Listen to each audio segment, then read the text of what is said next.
Observamos el mundo para comprenderlo y para poder evolucionar. La inteligencia nos ha permitido forjar herramientas para comprender lo pequeño y lo infinitamente grande. Desde hace más de un siglo, psicólogos, biólogos, genetistas y neurocientíficos la diseccionan, la analizan y la miden. Hemos inventado los ordenadores y caminado sobre la Luna. Pero contrariamente a lo que podríamos creer, nuestra inteligencia individual no ha aumentado. Hoy en día, la ciencia explora las diferentes facetas de nuestra inteligencia. Pero, ¿saben en realidad los científicos qué es la inteligencia?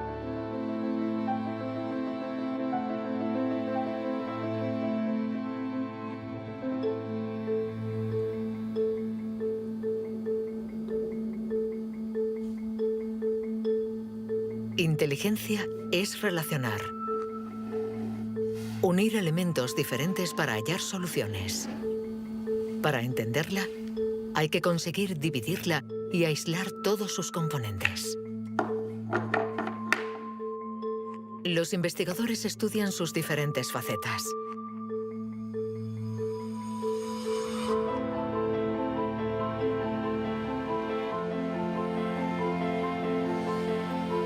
Para medir la inteligencia, una de las primeras propuestas ha sido medir la velocidad a la que reacciona el cerebro.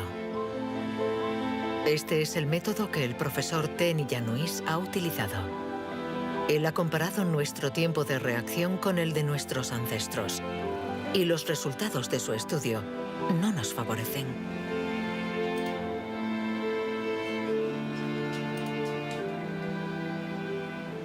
Para medir el tiempo de reacción, mostramos a una persona una luz sobre una pantalla y esta, pulsando un botón lo más rápido posible, debe decir si la luz aparece a la derecha o a la izquierda. No es un acto reflejo, sino una información simple que nuestro cerebro debe procesar. Estos estudios sobre el tiempo de reacción son muy antiguos. Muchos de ellos los llevó a cabo Francis Galton, primo de Charles Darwin, entre 1860 y 1880 en Gran Bretaña. Galton hizo pruebas a muchos miles de personas representativas de la población de la época.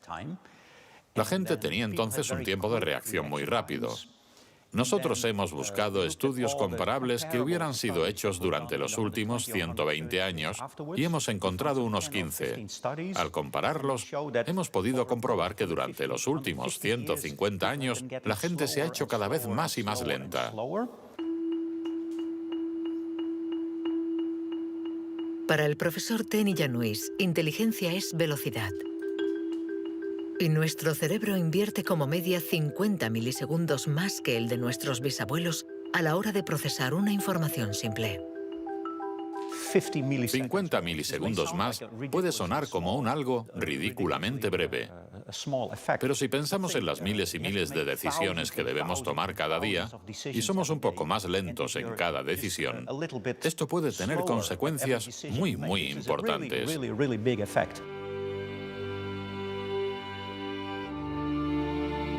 El profesor Ten Iannuis está convencido de que somos menos inteligentes que en el siglo XIX.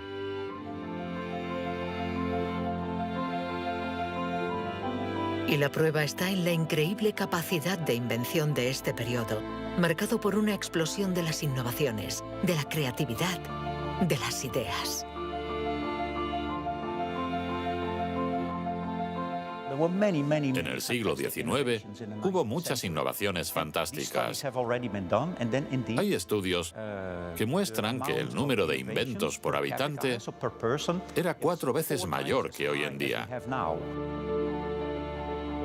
El profesor Ten Iannuis piensa que nuestra inteligencia está en declive desde hace por lo menos 150 años. Pero en el siglo XIX, Sir Francis Galton ya pensaba que los ingleses eran bastante menos inteligentes que los griegos de la antigüedad, donde no faltaban las mentes brillantes. Entonces, y los predecesores de los griegos, los hombres prehistóricos. Es extremadamente difícil medir su inteligencia. Sin embargo, en el Instituto Max Planck de Leipzig intentan responder a esta pregunta reconstruyendo el cerebro de nuestros antepasados de la prehistoria.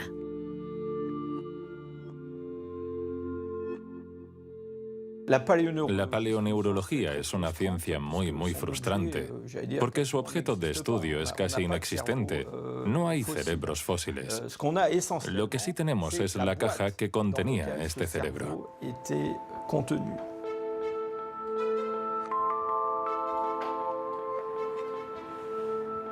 Al comparar nuestro cerebro con el del hombre prehistórico, los científicos han encontrado diferencias no solo en la forma, sino también en el tamaño.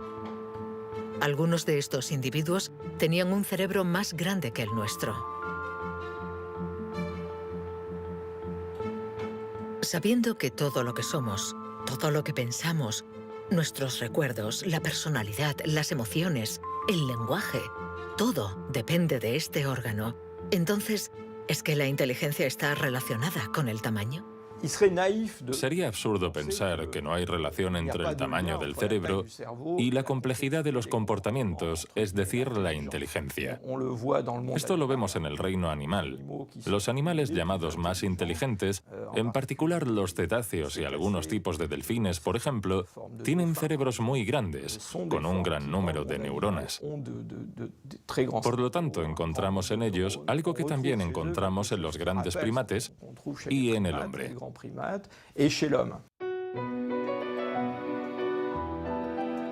La evolución hizo crecer el tamaño de nuestro cerebro durante 2 millones de años, hasta alcanzar su máximo hace unos 15.000 años. El hombre de Cro-Magnon, que pintó en la cueva de Lascaux hace unos 17.000 años, era un Homo sapiens como nosotros. Pero de todos los Homo sapiens, este era el que tenía el cerebro más grande. El tamaño de nuestro cerebro ha disminuido en comparación con el de este antepasado. Y según algunos investigadores, somos menos inteligentes que él. Pero esta teoría no es compartida por todos.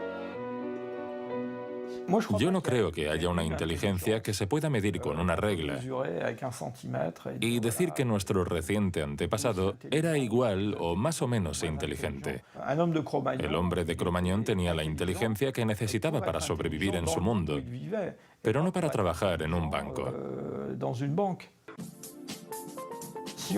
Si viajásemos 25.000 años atrás en nuestra máquina del tiempo, para traer al presente al hombre de Cro-Magnon, sin duda se adaptaría al mundo en el que va a tener que vivir. Historically, you guys have struggled to adapt. Yeah, right. Walking upright, discovering fire, inventing the wheel, laying the foundation for all mankind. You're right. Good point. Sorry we couldn't get that to you sooner. Connie, your reaction? We live in a society where the individual ego and the group dynamic are in constant struggle.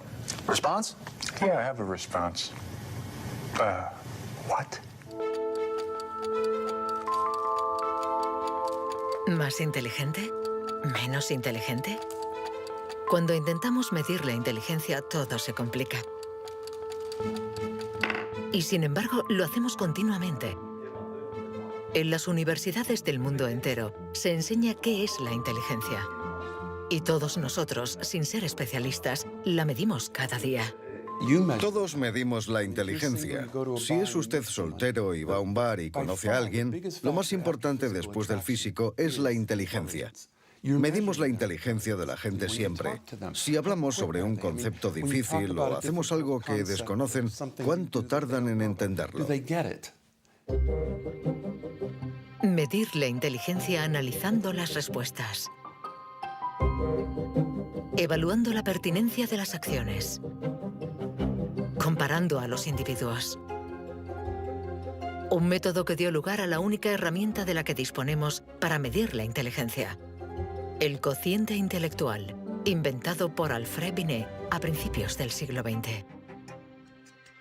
Alfred Binet criticó bastante a los alienistas, los psiquiatras de la época. que hacían diagnósticos para juzgar la discapacidad intelectual, separando en grandes categorías: los idiotas, que tenían el grado más alto de discapacidad, después los imbéciles y luego los tontos. En opinión de Binet, sus juicios eran discutibles, muy difusos y diferentes de un psiquiatra a otro. Él pensaba que eran necesarios unos criterios objetivos y una única herramienta de evaluación basada en criterios científicos.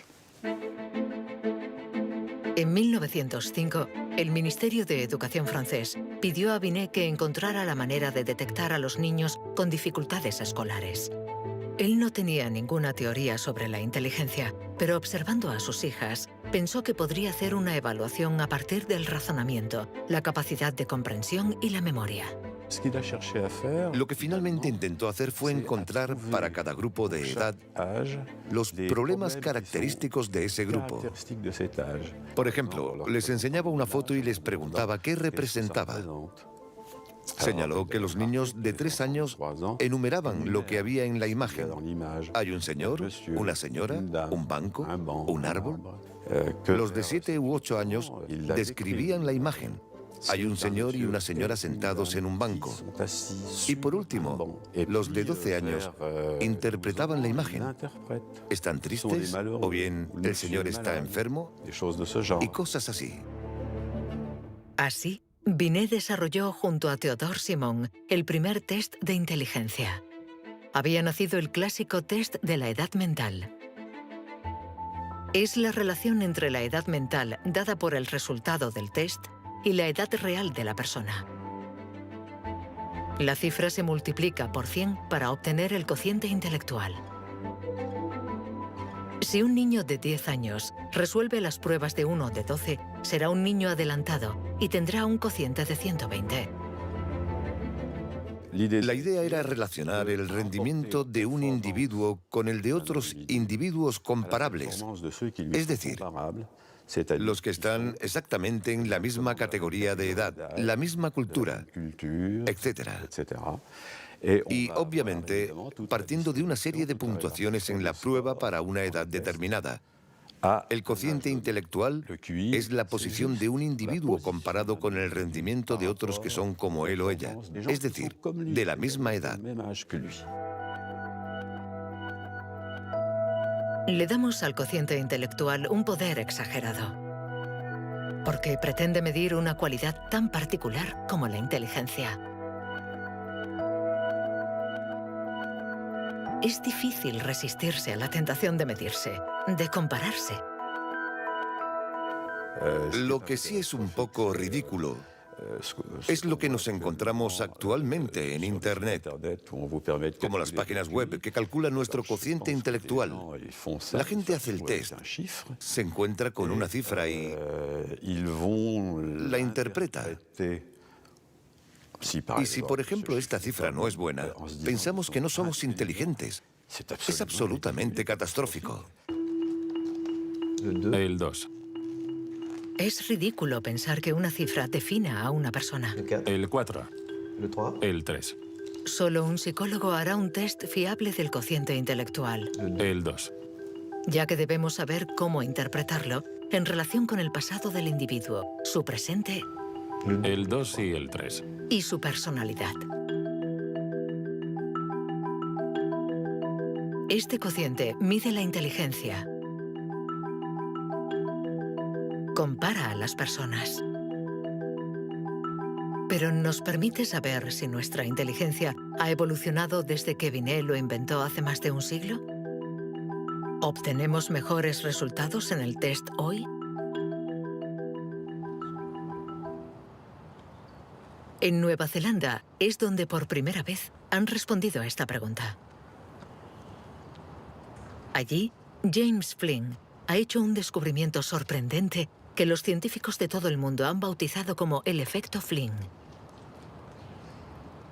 El efecto Flynn supone el descubrimiento de que todas las naciones que entraron en la era industrial han obtenido mejoras considerables en los tests de cociente intelectual. He revisado toda la variedad de estas pruebas en 40 países, como en Francia, Holanda o Noruega, donde los jóvenes habían sido llamados al servicio militar. Se les ha dado cada año exactamente el mismo test, y las mejoras son muy evidentes. Hace 1 o 2 generaciones, la gente obtenía una media de 30 respuestas sobre 60. Hoy obtienen 45. Después de evaluar decenas y decenas de estudios, James Flynn ha mostrado que desde hace más de 60 años obtenemos mejores resultados en estos test. ¿Quiere esto decir que ahora somos más inteligentes que nuestros abuelos? Un cambio en el cociente intelectual no significa necesariamente un cambio en la inteligencia. Pongamos un ejemplo. Una persona hace hoy el test por primera vez. Si hace el mismo test al día siguiente, existe un efecto de aprendizaje. Su puntuación va a ser más alta, pero no quiere decir que se haya hecho más inteligente. Solo significa que se ha familiarizado con el test. El aumento del cociente intelectual se debe en gran medida al entorno, mejor alimentación y mejor educación. Nuestro cociente aumentaría de 2 a 3 puntos por cada año de escuela, y los años de escolarización han pasado de una media de 6 a principios del siglo XX a los 11 años de hoy en los países industrializados. Todos estos cambios añadidos han incrementado los resultados. Cuando realizamos un test hoy, estamos preparados en la medida en que la escolarización y otra serie de factores nos han dado la capacidad de aplicar nuestra lógica de forma abstracta. Es decir, que podemos ver una serie de números y acertar el siguiente.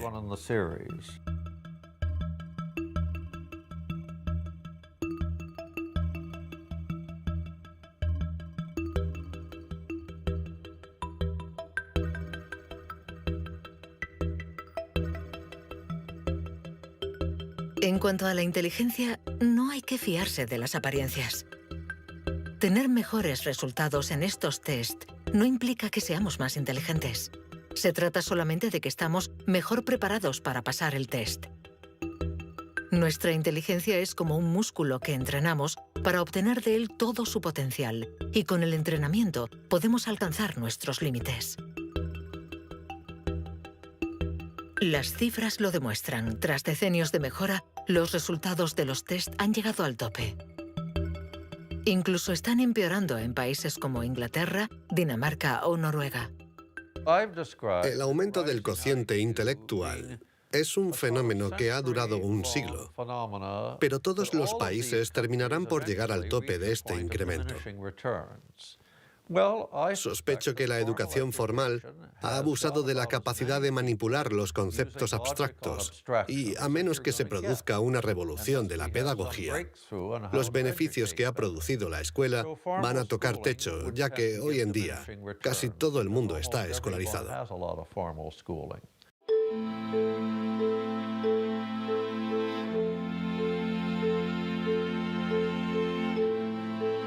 Un cociente estancado. Cerebros cada vez más lentos y más pequeños. ¿Dónde está nuestra inteligencia? Las primeras herramientas para medir la inteligencia se inventaron hace más de un siglo. Y todavía estamos influenciados por las teorías de Sir Francis Galton y Alfred Binet. Pero hoy podemos llegar más lejos.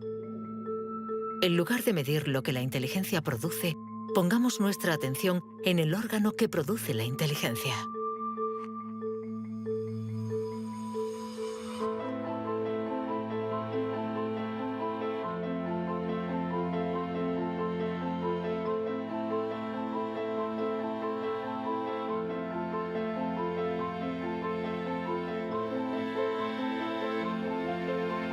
Richard Heyer es psicólogo y neurocientífico en la Universidad Irvine de California. Desde hace más de 30 años, intenta averiguar cómo es un cerebro inteligente. Gracias a los progresos de los instrumentos de observación, Heyer y su colega, el profesor Rex Jung, investigan en qué lugar del cerebro se aloja la inteligencia. Veamos el cerebro de Richard Hayer. Vemos un bonito cerebro. El doctor Hayer es una persona brillante e inteligente y vemos todas las regiones que sustentan su inteligencia.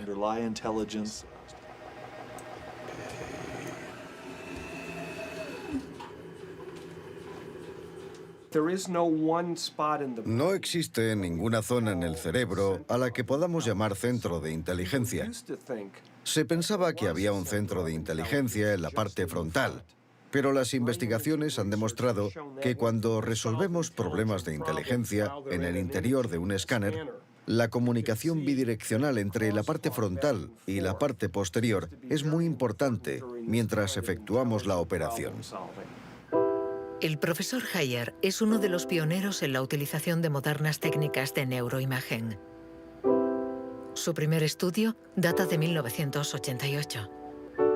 Hasta entonces, nadie había utilizado estas herramientas para investigar la inteligencia. Hemos encontrado áreas del cerebro que se activan cuando hacemos un test de inteligencia. Pero lo más sorprendente ha sido que cuanto más activas estaban estas áreas, menos buenos eran los resultados de dichas pruebas. Esto es lo contrario de lo que esperábamos. En el mundo de la ciencia, encontrar un resultado opuesto a lo esperado es realmente interesante.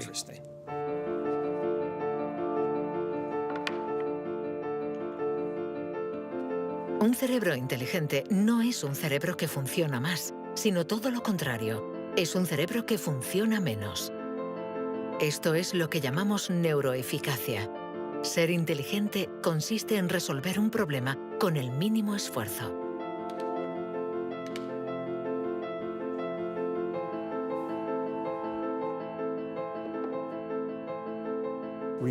Si recordamos la primera vez que condujimos un coche, el primer día en un gran aparcamiento vacío, con alguien sentado a nuestro lado, girando el volante y pensando, ahora tengo que frenar. Sin embargo, hoy conducimos en medio del tráfico de una ciudad desconocida y aún así podemos charlar con los acompañantes, porque nuestro cerebro es ahora mucho más eficaz. Por lo tanto, un alto nivel de inteligencia no está necesariamente ligado a un cerebro que trabaja más, sino a una transmisión más eficaz de la información entre las zonas importantes del cerebro. Cuando se piensa en un proceso tan complejo como la inteligencia, debemos imaginar que el cerebro es como una orquesta con distintas secciones. Pero el verdadero misterio está en cómo interactúan estas secciones, porque, como sabemos, esta orquesta no tiene director. Si el cerebro es una orquesta, entonces la inteligencia es la música.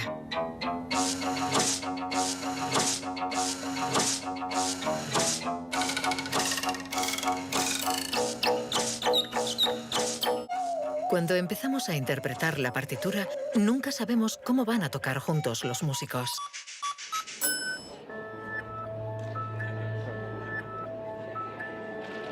En la Universidad de la Sorbona, el profesor Olivier Houdet busca un director para esta orquesta. Para encontrarlo, mide la actividad eléctrica del cerebro mientras los niños resuelven problemas. Lo que le interesa es lo que él mismo llama bugs de inteligencia. Mostramos a un niño una imagen con 1, 2, 3, 4, 5 babars separados y 5 babars juntos.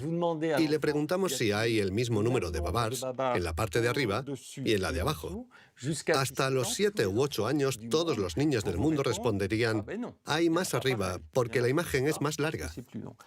El cerebro de los niños es fácil de engañar por la inteligencia visioespacial, según la cual longitud es igual a número. Esto significa que tenemos caminos neuronales distintos para resolver una misma tarea.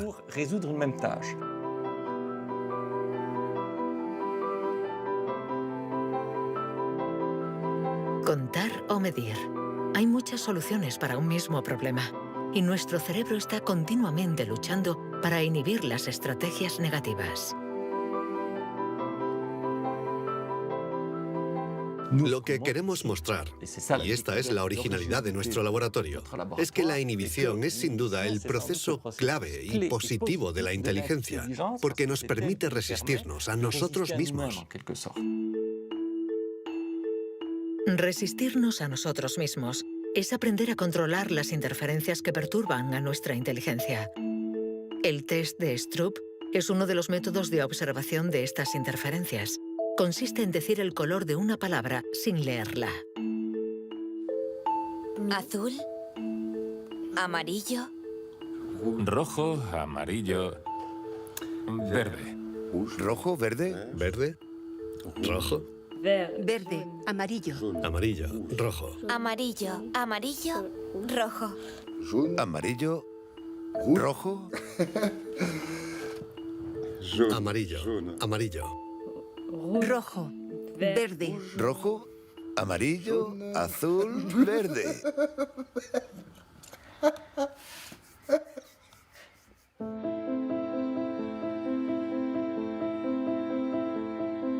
Para resolver un problema usamos diferentes regiones del cerebro unidas entre sí, pero que a veces entran en competencia. Pero ¿cómo se comunican las diferentes regiones? Este tema le interesa al profesor Douglas Fields, del Instituto Nacional de la Salud de Washington. El cerebro está hecho de dos clases de tejidos, materia blanca y materia gris. Todos hemos oído hablar de la materia gris, que es donde se encuentran las neuronas, en la superficie del cerebro. Pero debajo hay miles de conexiones, de cables, de axones que conectan las neuronas formando circuitos. Y es de color blanco porque estos axones están aislados por una membrana celular llamada mielina.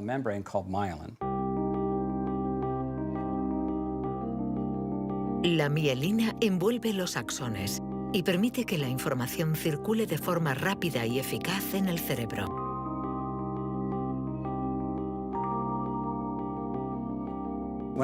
Cuando nace un niño, su cerebro no está maduro.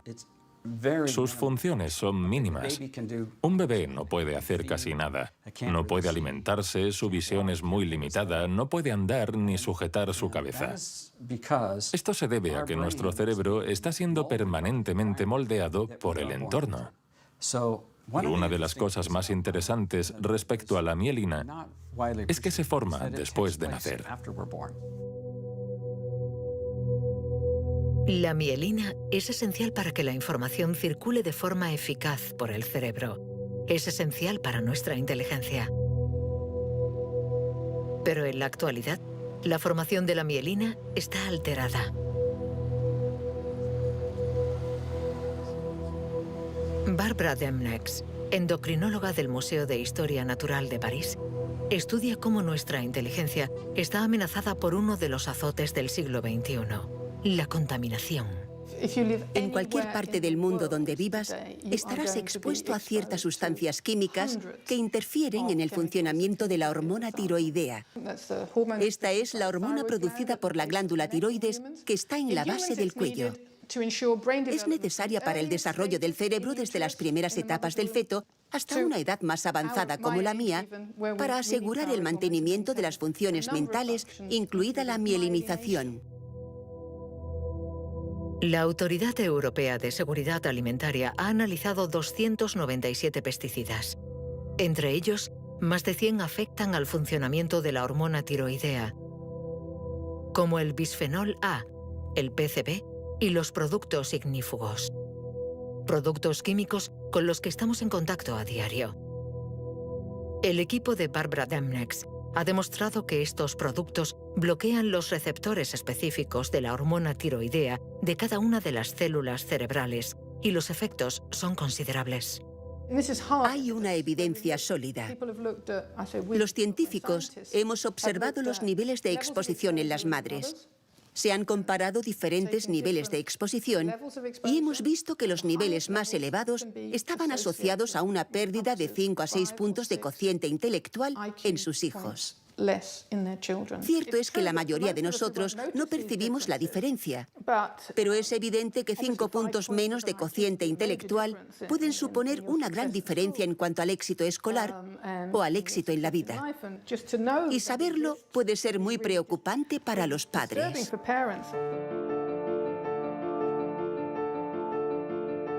Nuestra inteligencia nos ha permitido crear un mundo complejo, pero a costa de degradar el medio ambiente. Y podríamos estar pagando el precio si esta degradación afecta a nuestro cerebro, actuando, por ejemplo, sobre la mielina. Pero si este fenómeno se confirma, ¿qué haremos?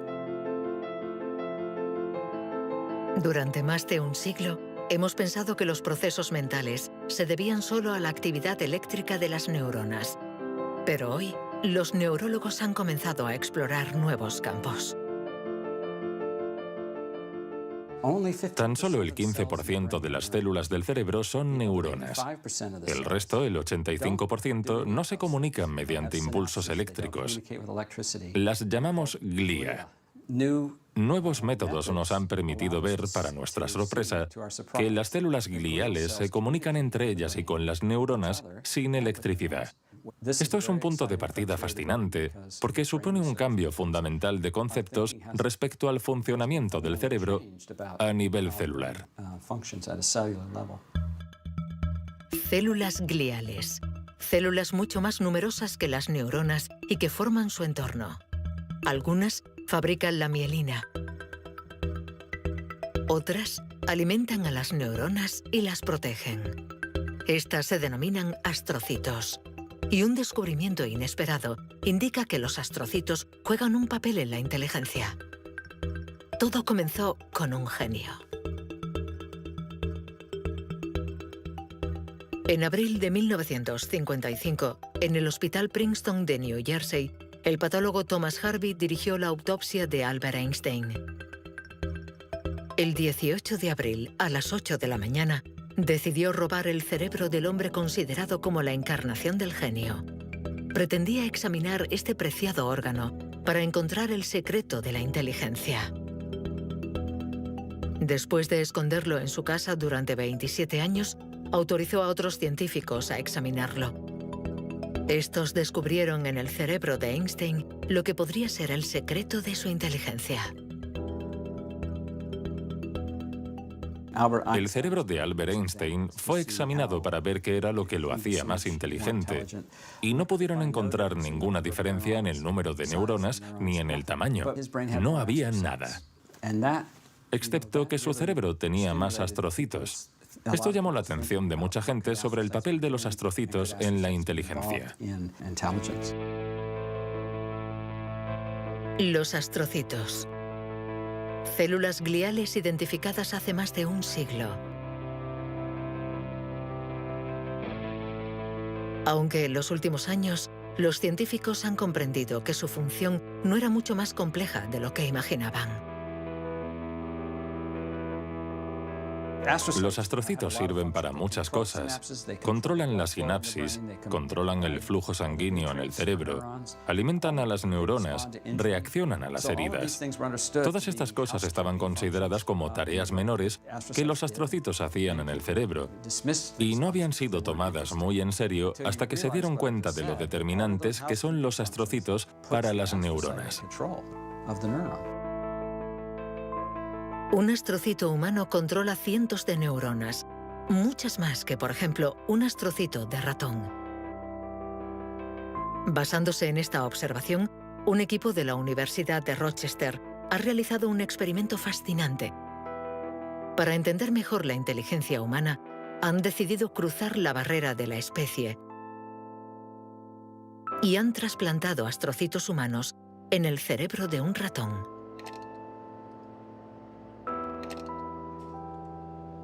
Hemos trasplantado astrocitos humanos en ratones y el trasplante invadió literalmente todo su cerebro.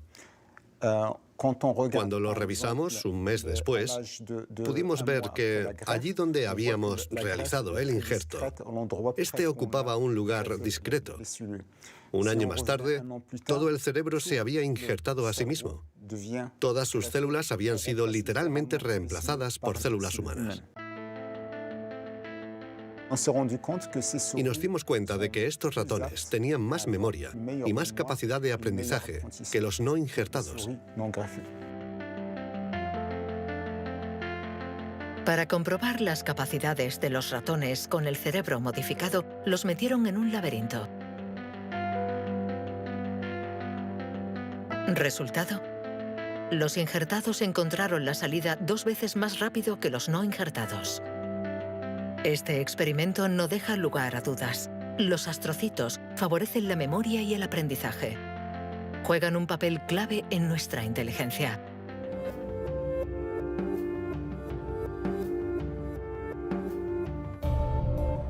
La inteligencia se refleja en el funcionamiento del cerebro. Pero ¿cómo se explica la diferencia entre las inteligencias de nuestros colegas, amigos o padres?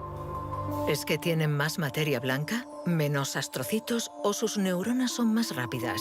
El origen de nuestras capacidades se encuentra en parte en nuestros genes. Robert Plomin estudia la genética del comportamiento. En sus investigaciones ha visto crecer a miles de niños y gracias a ello espera poder encontrar los genes que influyen en la inteligencia. A menudo la gente desea saber en qué medida la inteligencia viene determinada por los genes. En primer lugar, hay que insistir en que la palabra determinar no es adecuada. Debemos decir influenciar, ya que, como sucede con el tamaño, está estrechamente relacionado con los genes, pero no determinado por ellos. Si somos altos, es probable que nuestros hijos sean más altos que la media, pero si están mal alimentados o enfermos, serán más bajos. Esto no es determinar, es influenciar. En otras palabras, los genes nos dan el potencial y el entorno decide el resultado final.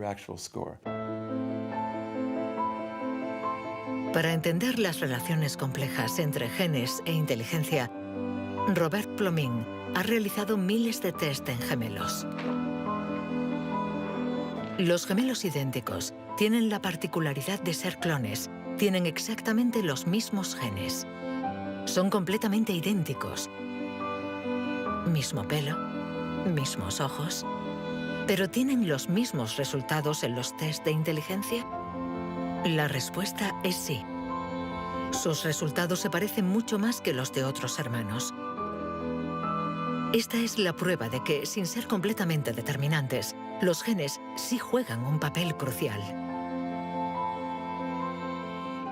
La mayoría de los países del mundo, más de 100, dispone actualmente de registros de gemelos porque reconocen la importancia del método gemelar a la hora de calcular la influencia de los genes.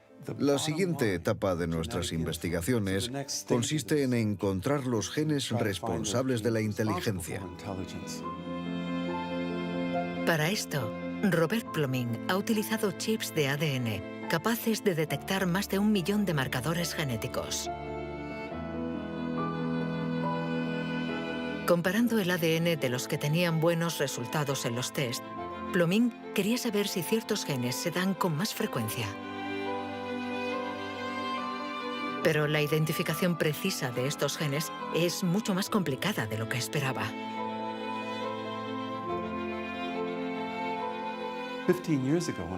Hace 15 años, cuando comencé a buscar los genes de la inteligencia, nadie imaginaba que sería una tarea tan difícil. Pudimos identificar más de 300 genes que influyen sobre la inteligencia. El problema era que habíamos estudiado solo el 1%.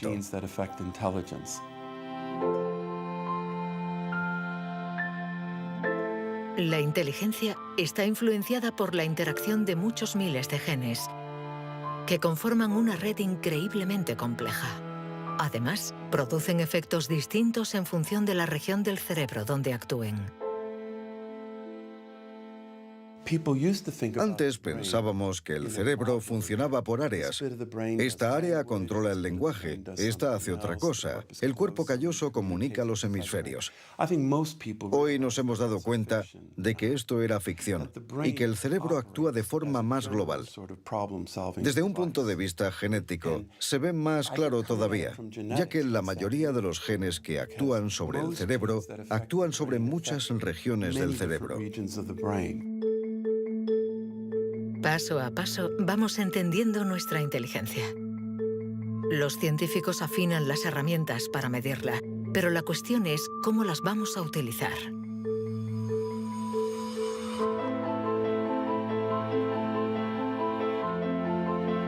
La inteligencia es lo que mejor predice nuestro nivel de estudios o nuestro empleo.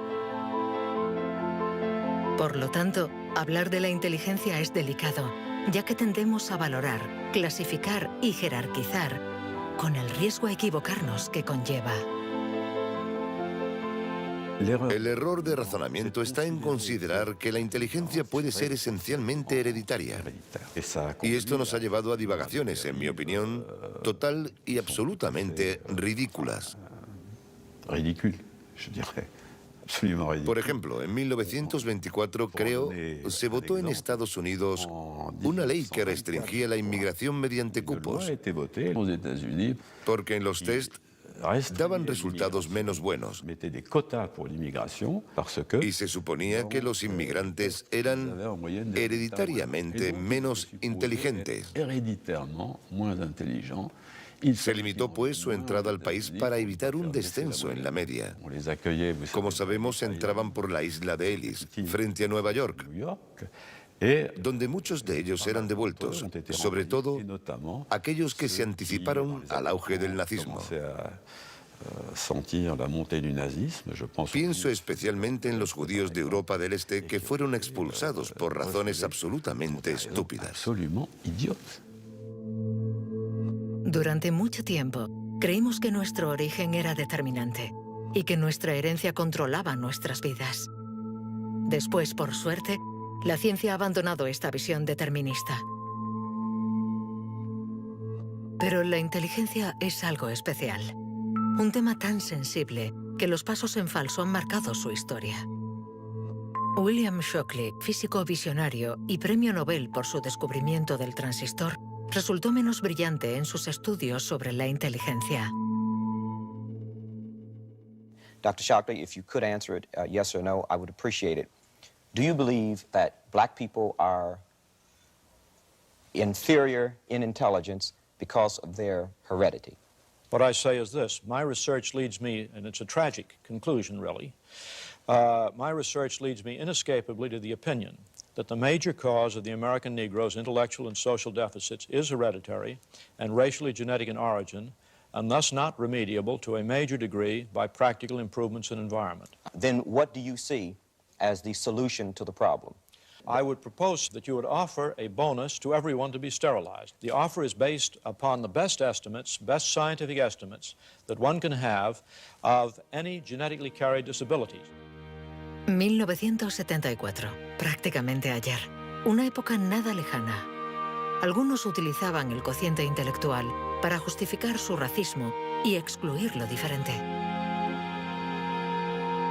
Joseph Skobanek sufre el síndrome de Asperger, una forma de autismo compatible con un cociente elevado.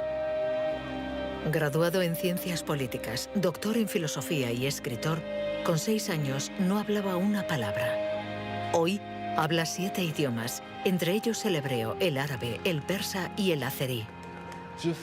Yo formaba parte de esos niños cuyo destino era la basura. Durante mucho tiempo nos dijeron que las personas autistas eran deficientes intelectuales. Autismo llegó a ser casi sinónimo de discapacidad intelectual.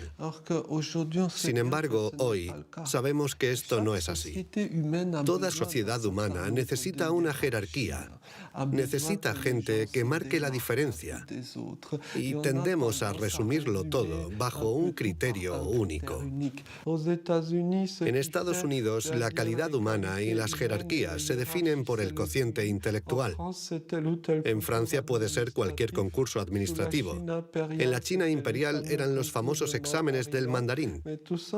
Pero todo esto reposa sobre una idea central, y sin embargo errónea, la de que hay una única escala para medir la inteligencia de la humanidad. Y todo aquel que predica estas teorías se sitúa a sí mismo en lo más alto. La inteligencia como escala única de la humanidad. ¿Pero se puede definir lo humano desde una sola dimensión? ¿Podemos ser definidos tan solo por la inteligencia cuando ella misma tiene tantas facetas distintas?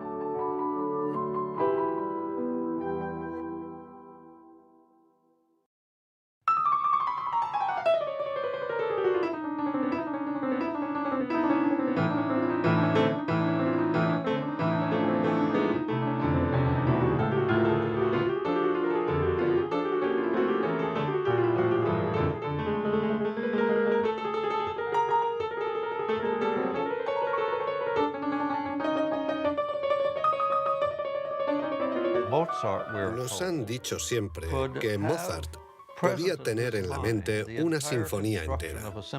Cuando escuchamos una sinfonía, debemos seguirla a medida que se desarrolla en el tiempo. Sin embargo, él la veía en su totalidad.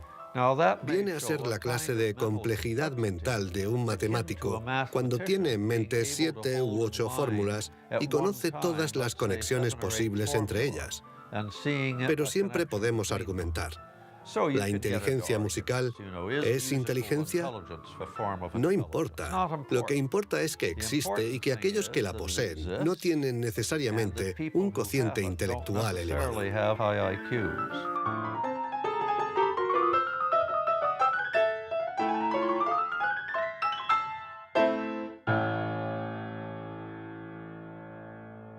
Siempre ha existido una reticencia a considerar que existen formas distintas de inteligencia y una cierta tendencia a querer determinar un cociente intelectual general.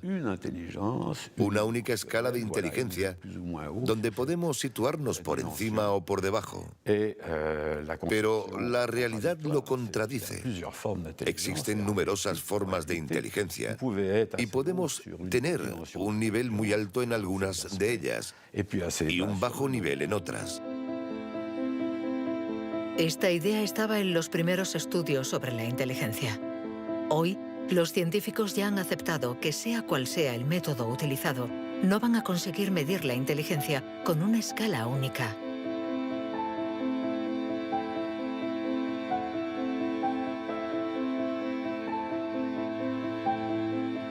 En la Universidad de Nuevo México, el profesor Rex Jung está convencido de que para resolver cualquier tipo de problema usamos distintos tipos de razonamiento. Y lo que llamamos inteligencia no es sino uno más de ellos. Creo que la creatividad es otro modelo de funcionamiento del cerebro y lo que intento averiguar es si es diferente a la inteligencia o similar. ¿Estamos hablando de lo mismo o de algo distinto? Y he llegado a la conclusión de que la creatividad es un proceso de razonamiento básicamente diferente.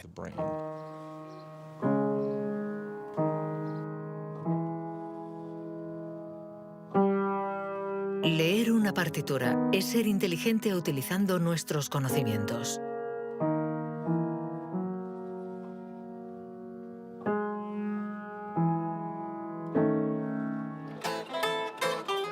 Improvisar es ser inteligente inventando y siendo creativo.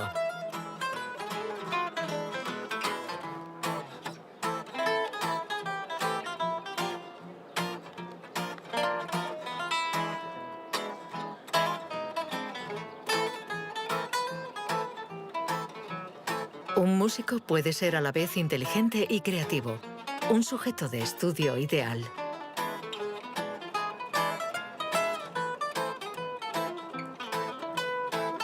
El profesor Jung ha estudiado numerosos cerebros para saber cómo pueden coexistir inteligencia y creatividad. Trabajo sobre la hipótesis de que son complementarias y que hay dos redes diferentes en el cerebro que cooperan para permitirnos razonar. Una es un tipo de razonamiento inteligente y la otra un tipo de razonamiento creativo. Y las dos son extremadamente importantes. Estamos muy cerca de comprender cómo funcionan. Nuestra teoría es que la red de la inteligencia se sitúa sobre todo en la superficie del cerebro. Con la creatividad las cosas son diferentes, porque depende principalmente de la llamada red de modo por defecto, situada en el interior del cerebro. Estas dos redes intercambian permanentemente información para que podamos resolver los problemas que nos plantea el mundo en que vivimos.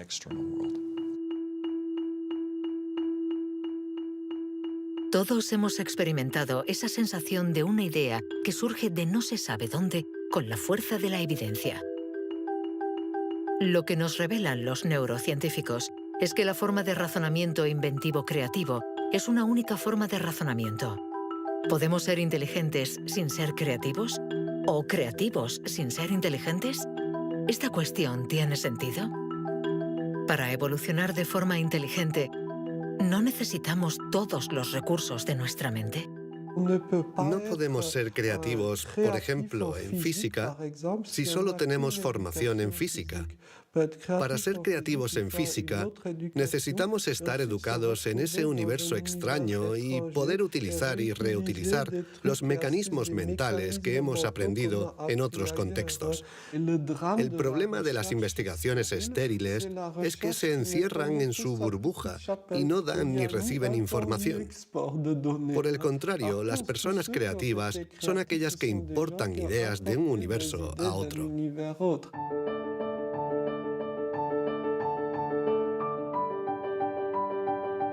Los hilos se tejen. El cuadro se completa.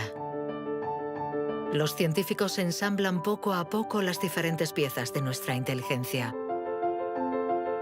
Pero el mundo evoluciona y la inteligencia también. El cerebro está en permanente evolución y permite que la inteligencia se adapte a los problemas que debemos resolver, por múltiples y variados que estos sean. Cuando era niño, sabía que yo no funcionaba como los demás y era consciente de ello. Esto me hizo reflexionar y me llevó a imaginar un mundo plural. Un mundo donde no hubiera una única forma de clasificar y de medir, sino muchas. Lo que quiero decir es que la verdadera inteligencia humana no está en pensar de forma plural y saber tener en cuenta distintas formas de entender el mundo y no solo una.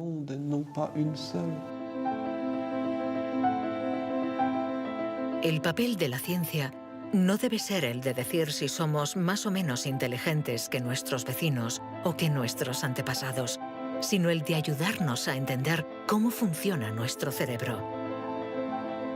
Así, sabremos cuidar nuestra inteligencia y también mejorarla para tejer hilos de unión entre nosotros y la diversidad que nos rodea.